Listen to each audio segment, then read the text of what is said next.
Hello and welcome to an impromptu episode of Right from the Cloth. You joining me here, Joe Wright, with my football partner in crime, William Bayliss. How you doing, Will? Well, I normally say I'm good, but I'm absolutely fuming at the moment, and I know you are too, mate. Yeah. Well, obviously, the reason we're doing this impromptu podcast is because, of course, the football world has been turned upside down a little bit, especially here in England. With the suggestion of the new Super League. Now, I'm actually going to pass it over to you, Will, and so you can just kind of get your rant and your thoughts out before I do. I just want to give you your time to kind of say how you feel and what you're thinking about this whole ridiculous proposal. So, in case you missed it, the Super League is a group of 12 teams at the moment, 6 of which are quotation the top 6 in England. Basically, they're the 6th richest club in England, and they just want to have a closed-off league. It's a very elitist society. The rich get richer, the poor can never dream to be as good as the rich. Like, I'm just so angry that 40 years ago now, I know I'm a Forest fan and blah, blah, blah. When Forest won the European Cup, they just got promoted to the Premier League, and the very next season, they won the European Cup or the Champions League. And that wouldn't happen under this. They'll be like, no, sorry, you're not elite enough. I know you won the league, but you can't do that. And it's just the gap's getting bigger and bigger. It's so hard to formulate how angry I am. I know you completely agree with me on this. Oh yeah, 100%. We've, I think this has really united the football fans all over the country. Really, I mean, I've said to you, it doesn't matter whether you're a Forest fan, Derby fan, Coventry fan, you're all rivals and stuff. But at the end of the day, I was saying to you, you look at Leicester, for example, what they've been able to achieve in the last sort of 5-6 years has been nothing short tremendous from our point of view. But if you look at clubs like Forest and Derby, they one day can dream that they can do something like that, and they can still do that. They can still do that in the current model. And I just think it's taking away that dreaming element of football. It's almost like saying, well, your name is not big enough, you're not rich enough, so basically, screw you, sort of thing. I'm finding it really hard not to swear on this particular podcast. I'm not going to, of course, but it's just we are infuriated, aren't we, Will? I don't really understand, why this has kind of come about. Obviously, it's just greed, isn't it, with the owners and stuff. But when you look at the 6 clubs, let's look at the 6 clubs now that are involved in this. So you've got, from an England point of view, of course, there's obviously other teams from European leagues that are in it. But let's look at it. So you've got Arsenal, you've got Tottenham, you've got Man United, you've got Man City, you've got Chelsea, and you've got Liverpool. Now, of course, they are big clubs. We all know they're big clubs. You don't need to, they've got rich histories and stuff. But you've got other teams like Nottingham Forest, like Aston Villa, who have got more European Cups than a team like Arsenal and Tottenham. Do you know what I mean? So if you're going to go on the basis of how far back do you go for a start, but arguably you could argue that Nottingham Forest are a bigger club than, say, Tottenham or Arsenal. You could argue that. So where do they get the right to say we're a big club because we've got this amount of money and we're competing in these competitions? Let's get this right, okay? Arsenal have had a shambles of a season, right? They are 10 points behind Leicester, who are sitting in 3rd place. They're 10 points behind Leicester with 6 games to go. And Leicester have a game in hand, yeah? Do you understand now why fans are so angry with this? Because you cannot justify being put into, Stan Kroenke, who obviously is the owner of Arsenal, just wants to put his hand in the pockets. And all the Arsenal fans, I was watching AFC TV. Obviously, I don't mean to name drop, but I was watching it because obviously they were all as furious. Thing is, fans from those clubs are furious with this. Every fan is furious with this. It's not just Leicester fans. It's not just the fans from the other 14 clubs in the Premier League. It's not just Football League teams like Nottingham Forest and Derby. It's not like those teams. Every fan across the country, Mansfield Town fans, Notts County fans, lower down in the football pyramid, are all furious with this because it just takes away the whole point of football, English football. You've got to have relegation. You've got to have that. If Leicester City get relegated next season because they've not played well, fair enough. I'd be gutted about it, but it's because we wouldn't have turned up to the games. That's how the football pyramid works. And I just think this whole elitist crap of we can't get relegated because we're the founders of the league, absolute rubbish. Absolute rubbish. And I am fuming with this. And I know you're exactly the same. The whole point of football is meant to be a working class sport, and now, as I've been in working class sports for years, let's be real. And the sad part is, Joe, is that it's been murmured around for years and years. I know I saw a clip this morning of BBC saying there were talks of it in 1994, around about when the Premier League first formed, and now I'm not surprised. The owners are getting more and more greedy, and what makes me sad is that they're earning billions and billions of pounds off a so-called Super League quotation marks. But you see you see smaller clubs who are dying, literally. Yeah. The clubs are falling apart due to the pandemic. And to use it's 3 times in the quote from when they announced it, saying, "Oh, we need to do it because of a pandemic," and they're just selfish. The clubs wanted to make it so well in the Premier League, wanted to have a higher club so they earn more money, because the lower league clubs don't give as much to it. They don't want to give any or not as much to the EFL because less money for the higher up clubs, and it's just the whole system. I've been thinking it for years. It's so corrupt. Yeah, well, and it's just ruined, isn't it? Yeah, it is, and it's dominated by money. I mean, it's got. I mean, since we got into football, well, obviously we're around the same age, aren't we?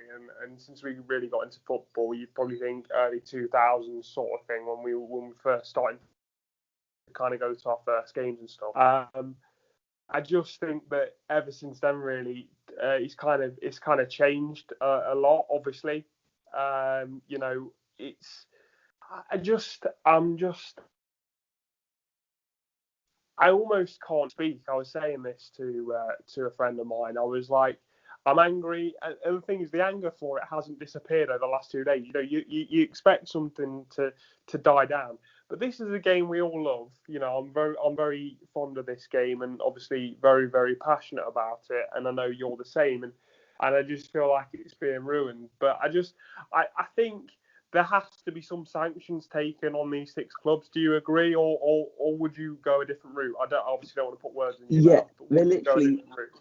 They're literally kicking every other fan, every other team, literally in the face, aren't they? I think they deserve, even to murmur it. It's always, I know it's a bit extreme, but it's almost like an act of treason, isn't it? I know that's an extreme word to say, no, it is. But it is, isn't it? It is. And it just makes you so sad. And the thing is, the wages are getting higher and higher. They want more and more money, and it's been becoming more and more unsustainable for years and years and years. Hence the different financial fair play, because some clubs can't cope with it, which they're just trying to deal with the current climate set by the higher up teams, and then the ones lower down try to compete, try to put more money in, and it's just not sustainable, and it's not fair.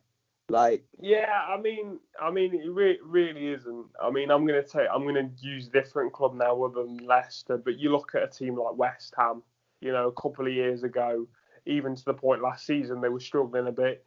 You'd never think they would be where they are, and they've done really well. Obviously, good recruitment, got a good manager.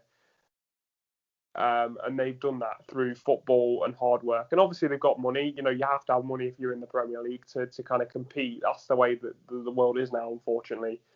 These teams, the teams that aren't the richest, aren't by no means, they're not poor, but you've got it because you've got to have money to compete. But West Ham have done really well this season, and I think it's just a slap in the face to a team like that. They've obviously been down to the Championship. They've come up. They're a big club, obviously, London club, but it's a slap in the face. And like I say, it's a slap in the face to everyone. Forget your football pyramid in terms of kind of just going down to your grassroots. What happens to grassroots with this? Because like there's been many players and managers and pundits come out this week, and I completely agree. Who grows up and wants to play in the Super League? Who grows up and wants to play? Oh yeah, you get to play Real Madrid twice a year. Yeah, great. I love playing against Real Madrid. In the Champions League is a great opportunity, but I also want to play. I want to play for the Premier League. I want to play for my domestic league. I want to play in the World Cup, which is being talked about, the Super League, which is damning for England as well. Let's not forget that. But this could genuinely happen. This could go through the courts. This could be very messy, couldn't it, Will? I think it already is messy, if I'm being real. And yeah, but I mean, it's going to get messy. I just want to say, UEFA and FIFA aren't much better. Let's be real. Like, have a look at the new proposed Champions League stages. They still want to make it more an elitist competition, of even more so when it already is saying the teams who elite quotation marks teams who didn't do so well domestically should just be given a place anywhere, and that really annoys me, because what gives them a right to do that? Like, no, to put them in. Have a look at Joe, but have a look at the Qatar World Cup. That's not there on merit because they won it fair and square. It's all because of money. And oil money. From top to bottom, it's like, what is the lesser of two evils? They're both pretty bad. They're both really bad. And it's making you fall out of love with the game. And if it carries on like this, I don't know. Let's switch to ice hockey, Joe. Yeah, right. And I also just want to make a point. Yeah, that's genuinely. I did say if this happens, I might switch sports in terms of what I watch. Maybe a bit of rugby, ice hockey, whatever, because I think this is appalling. It really is that kind of big impact. The true fans, like I'd like to say, like me and you as well, they are genuinely considering walking away from the sport for sure. I worry about what it means for our own team, because our players, if there's more money in the Super League, if this happens, then we won't be able to keep hold of our players. We won't. And this is the thing. I mean, we're struggling to keep hold of our players now. But just going on to Arsenal and Tottenham in particular with this, right? So they're considered a super club. Obviously they've invested a lot of money into the club. I understand that. Daniel Levy's got a new stadium and all this sort of stuff. And of course, we'll go on to it in a minute. But obviously Mourinho's been sacked. I want to put that to one side for a second, but we will go on to that. But obviously they've put a lot of money into the club, but they've not won a trophy since 2008. Obviously they've got a chance to do it on Sunday, but they've not won a trophy since 2008. Arsenal, of course, they've won FA Cups and stuff, but they've been pretty much irrelevant for they've not won the Premier League for 17 years. And they've had a mediocre season this season. Yeah, I mean, mediocre's putting that's being nice. That's being nice. It's been atrocious. And they've been easy to beat for a couple of seasons now, and you wonder why Stan Kroenke, going back to him, you wonder why he's been holding on, because obviously there's been options for Arsenal to get bought by other people. I was listening to the Arsenal fans the other night when this news broke, and they were all saying that you now understand why he was holding on, because he probably knew something like this was in the pipeline. It's disgusting. Just speaking from a Nottingham Forest fan point of view, obviously I've touched upon it, but what do you think this means for a club like yours, Will?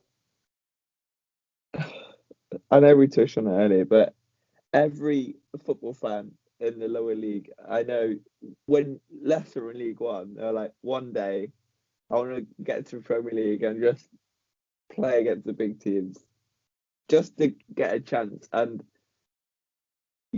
if this happens, you'll never see a Leicester type story ever again. No, I'm sorry, but you won't. This is the point. It's an attack on teams like Leicester, Forest, Derby. I could name all the Championship sides. Let's say Ipswich as well. They've won the European Cup, haven't they? Yeah, they have. And this is the thing. It's just basically spitting all those club spaces. It's just disgusting.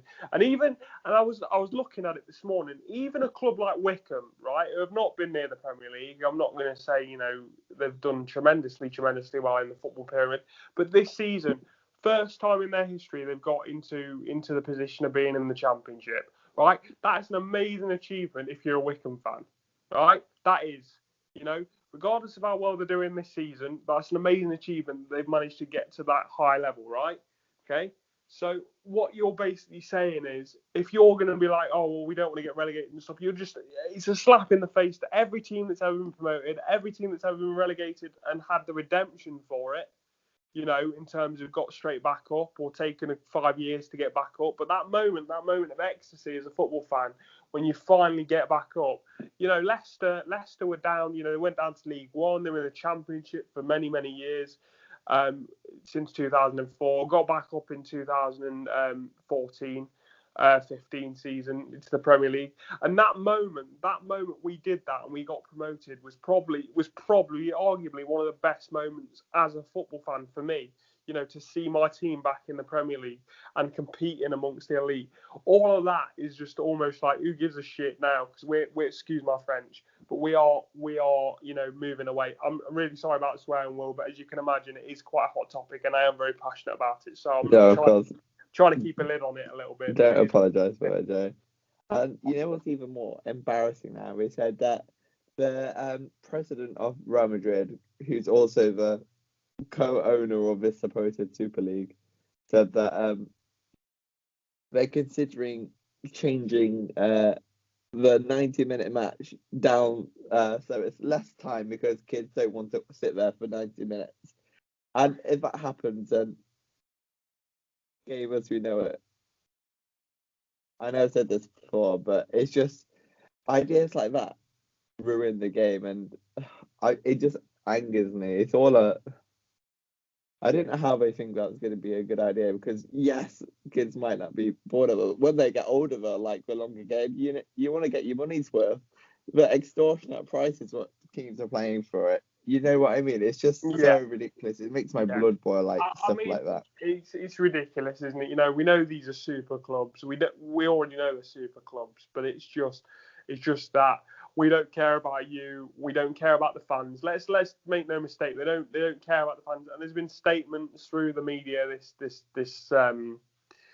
week that all the six the 6 clubs in England and kind of the 12 clubs that have put this league together, they've all the owners have basically said that money's a business and the enjoyment and entertainment part of it is secondary, right? So basically, all that means is they see the fans as cash cows, which they always have done. Don't get me wrong, but they have done. Now we're actually seeing them say it. Do you know what I mean? Like properly say it, and it's ridiculous. Two final points on this, quite big points that I kind of want to go into, and obviously we are going to talk a little bit about the Liverpool match last night because obviously it's all tied in. So there's a couple more points to talk about, but first one I want to talk about is obviously Mourinho got sacked yesterday morning. Daniel Levy has come out and said, he's a great man. It's got nothing to do with this new Super League thing, but there are reports to say that he cancelled training yesterday because of the Super League. And that's why he was sacked. What do you make of it? Do you think Mourinho walked because of the Super League? It looks like it was that, even though Daniel Levy is obviously going to say that it wasn't. But it does look like he walked because of the Super League and he was sacked because of that. Yeah, it's on the border because there was murmurs that he might be sacked anyway, but I think they just tipped it over for him, I think fair play to Mourinho, really. And you have to feel sorry for the players and the managers in this because, like, Milner and several players came out and said that they weren't consulted on this. I bet they're just as angry as we are. And it's not the players, it's all the managers, it's the owners, and they know nothing about football. They don't love this game at all. Yeah. The way I look at it as well is, a couple of seasons ago there was a quote. Sergio Mane, obviously came out, a couple of years ago and said, people were asking him why has he got a cracked phone, and he said, I come from a place where phones aren't a thing. And I'm come from a very, very poor family, so I've got to appreciate what I've got. A lot of football players come from poverty. Do you know what I mean? A lot of football players do, so they understand where the normal fan does come from. And this is the thing. I think a lot of players on this will have to bite their tongue. There's been a couple. I think Andres Pereira, he came out for PSG, and he said yesterday, I think it's ridiculous. There was a couple of others as well. I know that our centre back Fortune who commented and posted something on Twitter around created by the poor. Obviously that's been going around. Created by the poor, stolen by the rich. I think the players aren't agreeing with this, and of course Mourinho quite clearly didn't agree with it. Like I said, I think it was on the border of him getting sacked anyway. But for me, I think Mourinho's obviously done the right thing. Daniel Levy, in my opinion, is a bit of a scumbag. Yeah, I think we all are, to be honest. This just shows it. They're just money grabbing idiots, and the fact that, like say, a club like Tottenham are even included in the SuperLeague thing, when an Arsenal, when they can't even challenge in their own domestic leagues, is almost laughable, isn't it, Will? Yeah, it just makes me sick. I just want to give a shout out to French and German clubs. I'm particularly surprised by PSG weren't in it, but fair play to them for that. And I just want to talk about the German structure of why they didn't. So a lot of them have this 51% rule, where 51% are owned of a club is owned by the fans. So they're the key stakeholders, shareholders, I should say, within the club, and they're just paying dividends for them. I think fair play. I think that is something what all clubs in England should consider, because it gives the power back to the fans. And fair play to German clubs. That needs to happen now, doesn't it? That needs to happen. We need to. I mean, Gary Neville, well-known pundit, he's come out and said, we need to wrestle this game back. Again, he was very strong in his words, wasn't he, when he was asked about it.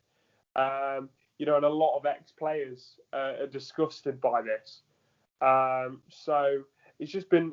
I know they were probably expecting some backlash, but do you think they expected this much of a backlash, Will? It's just been a PR disaster, hasn't it? But I don't think they're going to care. They're going to just go for it anyway. That's the way all these politics and stuff are going. They just deal with all the punches and just do what they want anyway. Well, this is the thing. Is the problem is they are richer than most people ever will be, won't they? So, the money talks, unfortunately. And if this does go ahead, which it could do you see the 6 Premier League clubs being expelled from the Premier League? Because I know the Premier League and the FA are not happy about this whatsoever, as well as UEFA and, as you said, FIFA. They're all the federations around the world are not happy about this. So where do you see it going from here, and what would you do if you were if you were in the FA and you had to make a decision about the England setup or in the Premier League and what you do with these clubs? What would you do? It's such a tough call, because yes, it's an absolute disaster, but if they expelled them, which they should do for at least a season, how much less money the FA would generate and receive from the money made is so much less. So it's all a money game. It's all a balance. You need to have a balance between money and morals, and money now comes out on top, which is so sad to say, and it's just ruining football. That's the problem. I think money is bigger than morals now in football. Do you know what hurt me the most? Well, and this is just talking from a football fan point of view. Obviously, being a Leicester fan, Sunday was a devastating day for football, but it was, on a personal note, being a Leicester fan, quite a good day for me in terms of getting through to our first FA Cup final since 1969. And I was over the moon. It was a scrappy game. Let's not forget about that. But I was overjoyed as a football fan to get that opportunity to play for the FA Cup. We've never won it. This is our 5th time in the final. Never won it. We've got an opportunity to win a trophy that we've never won. And the FA Cup is a magical competition, as we all know, right? It means that you can play teams in the lower leagues. Rivalries can be reignited. And I remember sitting there this season. I know we didn't get Forest, but I was sitting there while you were still in the pot and hoping that we draw you.